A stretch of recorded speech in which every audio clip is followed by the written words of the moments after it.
কুরবানি কি অন্যায়? প্রশ্নের জবাবে বুদ্ধিদীপ্ত উত্তর।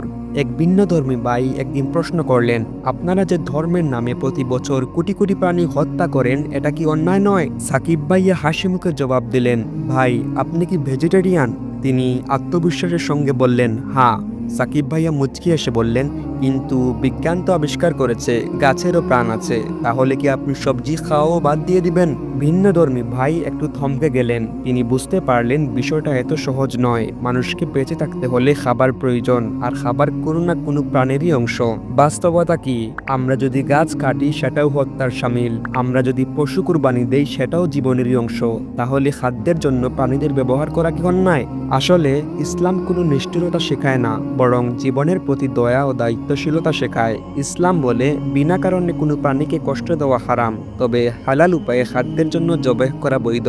সাকিব ভাইয়া এক চুমুক চা নিয়ে বললেন, তাই ভাই, আপনি যদি সত্যিই জীবহত্যা বন্ধ করতে চান তাহলে শুধু মাংস নয়, তরকারিও বাদ দিতে পারেন, কারণ গাছও অনুভব করতে পারে।